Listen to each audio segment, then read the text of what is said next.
Guys, तो कैसे हो आप सब लोग। होप सो सब लोग अच्छे हो और अच्छा प्रॉफिट भी बना रहे हो। मार्केट की कंडीशन थोड़ी सी खराब है और थोड़ी और रहेगी भी, लेकिन एट लास्ट मार्केट का फ्यूचर है जो ब्राइट है फॉर श्योर। ठीक है, आज का अपना एकदम जनरल नॉलेज का टॉपिक रहने वाला है कि आईपीओ में हम लोग अपने अलॉटमेंट चांसेस को कैसे बढ़ा सकते हैं, राइट। ठीक है, क्योंकि काफ़ी क्वेरीज आ रही है कि यार अलॉटमेंट नहीं आते, अलॉटमेंट नहीं आते। एक कोशिश कर सकते हैं, ये टिप्स एंड ट्रिक्स है छोटी मोटी, जिससे क्या होता है ना कि अगर हम लोग वो चीज़ों को अगर ध्यान से रखें और ध्यान से उस चीज़ का यूज़ करें तो फॉर श्योर हमको हर आईपीओ में लगभग लगभग ऐसा समझ लो कि एक आध अलॉटमेंट अपने को मिल ही जाता है। ठीक है, वीडियो शुरू करने से पहले बता देता हूँ, securities market are subject to market risk. यहाँ पे शॉर्ट इनकम कोई हालत में नहीं करवा सकता, it's a subject to market risk. ठीक है, मार्केट रिटर्न देगा तो आपका रिटर्न बनेगा, वरना नहीं बनेगा। कुछ भी शॉर्ट नहीं है। ठीक है, कोई भी काम करने से पहले अपने फाइनेंशियल एडवाइजर से सलाह जरूर कर लेना। ठीक है, आईपीओ का मैक्सिमम रूल ये होता है कि एक तो आप लोग जब लगाते हो ना, 2-3 एप्लीकेशन की एक साथ मत लगाया करो। ठीक है, काफ़ी लोगों का मैंने देखा है क्या होता है ना कि रिटेल में लगाते हैं। जैसे अभी हम लोग बात कर रहे थे कि डेंटा वाटर का जैसा आईपीओ चल रहा है, ठीक है राइट। तो इसमें रिटेल में एक लॉट का प्राइस का रहेगा कि 50 शेयर्स का लॉट आएगा और 294 के हिसाब से दे रहा है, तो एक लॉट में 14,700 रुपये होता है। समटाइम्स लोगों में ये मिथ रहता है कि हम लोग एक काम करते हैं ना, 13 लॉट की लगा देते हैं, 10 लॉट की लगा देते हैं, 10 लॉट की हम लोग खुद लगा देंगे, एक लॉट तो आएगा ही आएगा। कोई मतलब नहीं है, कुछ आनी जानी नहीं है उसमें। आप सिंगल एप्लीकेशन लगाओ और एक ही लॉट के लिए लगाओ। कोई शेयर होल्डर कोटा थोड़ी है कि प्रो राटा बेसिस पे अलॉटमेंट मिलेगा आपको।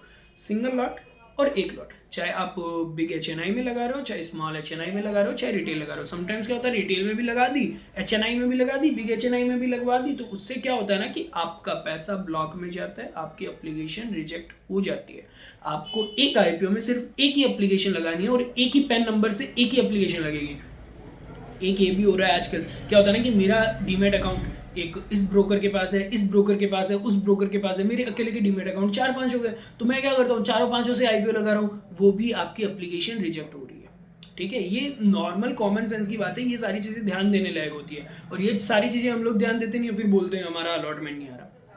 नंबर 4, आप लोगों को कभी भी कोई थर्ड पार्टी यूपीआई से नहीं लगवाना।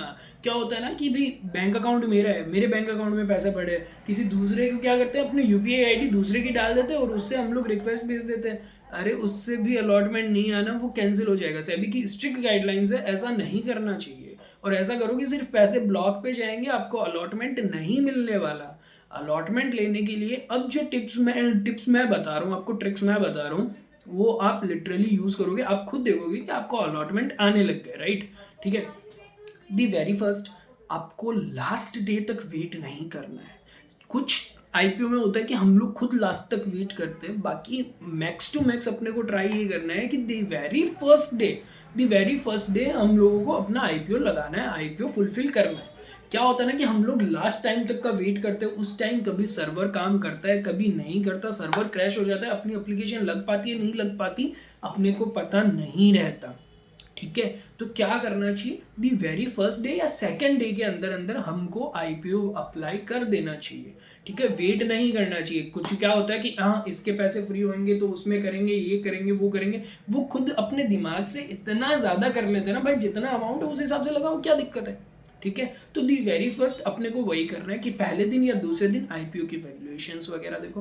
वैसे मैं आपको जनरली ग्रुप में बता दिया करता हूँ, और अब से मैं और क्लियरली आपको बता दूंगा ग्रुप में कि कौन सा आईपीओ की वैल्यूएशन किस हिसाब से, अपने को एक बेसिक आइडिया लग जाएगा। ठीक है, हम लोग अभी क्या कर रहे हैं, सिर्फ जीएमपी देख रहे हैं। आप लोग जीएमपी देखा, जीएमपी चल रहा है तो लगा दिया। एक्चुअल में वैसा नहीं होता भाई। जीएमपी इज लाइक कि कुछ नहीं है। जीएमपी चलवाने वाले भी तो सिर्फ ऑपरेटर लोग ही हैं। अपने को जीएमपी कभी देखना नहीं चाहिए, हमको वैल्यूएशन निकालना चाहिए कि कौन से आईपीओ का वैल्यूएशन ये सस्ता है या नहीं है। जस्ट लाइक विशाल मेगा मार्ट, मैंने आपको एक कैलकुलेशन दिया था, प्रॉपर कैलकुलेशन दिया था कि ये लिस्ट कहाँ पे होगा, इसका फेयर वैल्यूएशन कहाँ पे है, और बाय गॉड वो वहीं पे लिस्ट हुआ है, और आज की डेट में भी वो वहीं वैल्यू कर रहा है। आज महीने भर से ज्यादा हो चुका है, वो अभी तक वहीं उसी प्राइस रेंज पे ट्रेड कर रहा है। रीजन बिहाइंड द सीन वो वैल्यूएशन गेम है भैया। वैल्यूएशन देखो कि वैल्यूएशन के हिसाब से जाता है मामला, वैल्यूएशन के हिसाब से जाता है। ग्रे मार्केट के हिसाब से मामला नहीं चलता, मार्केट उसको वैल्यू वहीं देगा। ठीक है, चीजों को समझ में आया। पहला पॉइंट अपने को क्या है कि पहले दूसरे दिन ही लगा देना है, तीसरे दिन तक वेट नहीं करना है, अनलेस एंड अनटिल कोई रिस्की आईपीओ है, राइट। ठीक है, पहली बात ये हो गई। दूसरी चीज़ ये हो गई कि कभी भी मतलब एक लॉट से ज़्यादा नहीं लगाना चाहिए, एक लॉट से ज़्यादा लगाना ही नहीं है, एक पैन नंबर एक ही लॉट लगाना है। अब क्या होता है ना कि हमारे पास जैसे मान लो कि भाई मेरे पास एक्स्ट्रा पैसा बढ़ा है, तो क्या करना चाहिए, अपने आसपास देख लो, आसपास देख लो, अपने फैमिली मेंबर देख लो, भाई जितने भी बंदे 18+ है चाहे नहीं है, अगर माइनर है तो माइनर का भी डीमैट अकाउंट ओपन करवा लो, माइनर का भी डीमैट अकाउंट ओपन होता है और डिस्काउंटेड ब्रोकर में भी हो जाएगा, फ्लैट 20 रुपये पर ऑर्डर। लिंक नीचे डिस्क्रिप्शन में दे रहा हूँ या नीचे हेल्पलाइन नंबर भी मैं आपको दे दूंगा, जिससे आप कॉन्टैक्ट करके आपको सारी चीज़ें पता चल जाएगा और माइनर का भी डीमैट अकाउंट हम लोग ओपन करवा देंगे आपसे, ठीक है। उसके अलावा रही बात दूसरी, अब जैसे कोई मैरिड पर्सन है, खुद का हो गया, वाइफ का हो गया, और दोनों का HUF बना लो, HUF बना लो, HUF का 3 डीमैट अकाउंट आपके पास हो गए। रिलेटिव्स आसपास जितने जने आपको दिखे कि हाँ इनका अकाउंट हम लोग यूज़ कर सकते हैं, जैसे फैमिली मेंबर में क्या होता है ना, मम्मी पापा हो गए, चाचा चाची हो गए, दादा दादी हो गए, फैमिली मेंबर में कोई एक आध जना ही होता है जो ये शेयर मार्केट IPO वगैरह का काम करता है, बाकी सब बिजनेसमैन होते हैं या सब जॉब वाले बंदे होते हैं। तो अगर एक अकेला बंदा है, जितने फैमिली मेंबर आपके लिंक है सबका बैंक अकाउंट और डीमैट अकाउंट ओपन करवा लो। बैंक अकाउंट सबके होते ही है, डीमैट अकाउंट सबका ओपन करवा लो। जितने भी जने हैं डीमैट अकाउंट ओपन किया, उनके अकाउंट से IPO लगाया, अलॉटमेंट आया, अरे कुछ शेयरिंग वगैरह कर लेना, वो भी खुश, आप भी खुश, आपका भी पैसा बनेगा। और जितना ज़्यादा मैक्सिमम टाइम करवा सकते हो करवा लो। और उसके अलावा रही बात दूसरी, अगर आपका एक IPO से गेन ऑलरेडी आ चुका है तो थोड़ा खर्चा कर लो ना, HUF वगैरह बना लो। HUF बनाने में HUF का स्टाम्प वगैरह वो सारी चीज़ों का हल्का फुल्का सा 400-500 का खर्चा नहीं होता और सारे free of cost demat account खुल जाते हैं। अगर HUF और माइनर का भी आपको पैन ये कोई भी दिक्कत आ रहा है अकाउंट ओपनिंग में, आपको नीचे डिस्क्रिप्शन में मैं लिंक दे रहा हूँ। और उसके अलावा रही बात दूसरी, हेल्पलाइन नंबर भी मैं डिस्क्रिप्शन में छोड़ रहा हूँ, आप कॉन्टैक्ट कर लो, आपको सारी चीज़ों का गाइडेंस मिल जाएगा कैसे क्या काम करना है, राइट।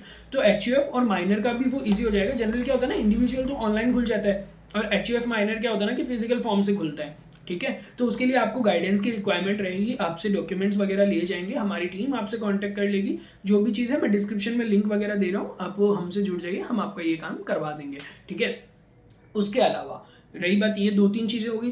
तीसरी चीज़ ये है कि जब भी अगर जो अपने देखे 10% का कोटा हो रिटेल में, ठीक है, क्या होता है ना कि रिटेल कोटा लगभग सब IPO में रहता है 35%, पर किसी IPO में अगर पिछले 2 साल से लॉस आ रहा है तो उसका IPO में रिटेल साइज रहता है 10% का कोटा रहता है। तो उस IPO में ट्राई करना कि रिटेल में एप्लीकेशन ही ना लगाओ, स्मॉल HNI में जाओ। Reason behind the scene, quota वहाँ कम है, HNI में कोटा ज़्यादा है, वहाँ पे अलॉटमेंट चांसेस ज़्यादा हो गए।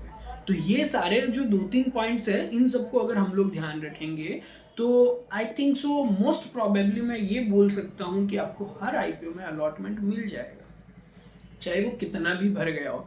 अब जैसे मान लो मैं अपनी बात करूँ, 40-50 एप्लीकेशन लग जाती है, 40-50 एप्लीकेशन हम लोग लगा देते हैं, तो उसके बाद ऐसा लगता है कि कोई IPO अगर 50 टाइम्स तक भरा गया है तो एक अलॉटमेंट तो आएगा ही आएगा, ठीक है, क्योंकि 50 एप्लीकेशन तो मेरी लगी हुई है। और मैं कभी भी तीसरे दिन का वेट नहीं करता कि आज क्लोजिंग है तो आज के आज मैं अपलोड करूंगा या आज के आज मैं ये IPO लगाऊंगा, समझ रहे हो। तो वो सारी चीज़ों को अगर ध्यान में रखोगे तो फॉर श्योर आपका IPO अलॉटमेंट चांसेस बहुत इंक्रीज हो जाएगा और मे बी हर एक IPO में आपको शॉर्ट अलॉटमेंट मिल जाएगा। और घर में जैसे मान लो कि मैं ये ट्राई कर रहा हूँ, अभी जैसे मान लो नॉर्मल सीधी सी बात बता रहा हूँ, मम्मी पापा दादा दादी 4 ये हो गए, खुद के भाइयों के 5-6 ये हो गए, मम्मी पापा का HUF, दादा दादी का HUF, 2 HUF ये हो गए। उसके अलावा कोई अगर माइनर है, कोई मतलब बच्चे भी है घर में, उनके भी अकाउंट्स हो गए। भाई 10-15 अकाउंट तो मैं बोल रहा हूँ एक फैमिली आराम से मैनेज कर सकती है, सिर्फ IPO के लिए। क्या करना है यार, वो खुलवाओ आराम से एकदम सारी चीज़ें IPO वगैरह के लिए डीमैट अकाउंट। और आजकल तो कोई खर्चे का काम ही नहीं है भाई, सब काम फ्री ऑफ कॉस्ट हो रहा है, आपका फ्री ऑफ कॉस्ट हो रहा है और ब्रोकरेज भी कुछ नहीं है, 20 रुपये पर ऑर्डर है। तो उस हिसाब से आपका इजी वे में सारा का सारा काम हो जाएगा। और इंडिविजुअल जिनका अभी तक डीमैट अकाउंट ओपन नहीं हो रखा, मैं लिंक नीचे डिस्क्रिप्शन में दे रहा हूँ, आप वहाँ से डीमैट अकाउंट ओपन कर लो एंड कोई भी इश्यू आए, आपको मैं नीचे हेल्पलाइन नंबर भी दे रहा हूँ और व्हाट्सएप चैनल का लिंक भी नीचे ड्रॉप कर रहा हूँ। व्हाट्सएप चैनल पे जुड़ जाओ। व्हाट्सएप चैनल पे आपको ग्रे मार्केट की सारी अपडेट्स मिल जाती है, सब्सक्रिप्शन कितना हो रखा है कौन से आईपीओ में, वो सारी चीज़ें आपको मिल जाती है। और उसके अलावा अगर आप हमसे जुड़ते हो, मैं आपको ग्रुप में भी जोड़ देता हूँ। ग्रुप में हम लोग पर्सनली ये चीज़ बताते हैं कि हम लोगों को कौन सा आईपीओ का वैल्यूएशन क्या लग रहा है और कौन सा लगाना चाहिए, कौन सा नहीं लगाना चाहिए। कोई अगर अच्छी कोई चीज़ समझ में आ जाती है कि हाँ यार ये बहुत लोअर वैल्यूएशन पे मिल रही है, तो वो आपको एजुकेशनल पर्पस के हिसाब से वो भी सारी चीज़ें आपको गाइडेंस मिल जाता है। वहाँ पे आपको बहुत सारी एक्सक्लूसिव चीज़ें भी मिल जाती है। और शेयर मार्केट में काम करने आ रहे हो तो ये सोच समझ के आना कि equity and derivatives market are subject to market risk, securities market are subject to market risk. यहाँ पे कोई भी शॉर्ट इनकम का सोर्स नहीं है, ठीक है। इसी के साथ वीडियो को यहीं विराम देता हूँ। आई होप सो इस वीडियो को आप ज़्यादा से ज़्यादा शेयर करो। हर वीडियो में मैं बोलता हूँ कि शेयर मत करो, लेकिन किसी का भला हो तो उसमें हमारा क्या फ़ायदा। नॉर्मल ऐसा है कि वो दुआ देगा कि हाँ यार अलॉटमेंट आ गया, 2-4 हज़ार उसने प्रॉफिट कर लिया। और ये सारी चीज़ें बेसिक सी चीज़ें हैं। क्या होता है ना कि लोग ध्यान नहीं रखते इन चीज़ों का। बस एक अगर mind back of the mind ये सारी चीज़ें चलती रहेगी तो ऑब्वियस ही बात है आपका अलॉटमेंट चांसेस बढ़ेगा। और किसी को भी अलॉटमेंट आए XYZ, वो 2 रुपये अगर प्रॉफिट करे तो उसमें क्या जा रहा है अपना। तो मैं यही बोलूँगा, इस वीडियो को ज़्यादा से ज़्यादा जितने जने आप लोग देख रहे हो, हर बंदा इसको शेयर करो। और उनका भी क्या है कि अलॉटमेंट चांसेस बढ़ाओ, जितने बंदे हैं वो इजी वे में, और सबको अलॉटमेंट आए। मैं तो ये बोल रहा हूँ हर फैमिली में हर आईपीओ का एक दो अलॉटमेंट आ जाना चाहिए, ताकि सबका पैसा बने यार। अभी सिर्फ बूम है, ये 2-5 सालों की बूम है आईपीओ की। जितना कमा सकते हो कमा लो, उसके बाद कुछ नया देखेंगे। इसी के साथ bye bye, take care, good bye.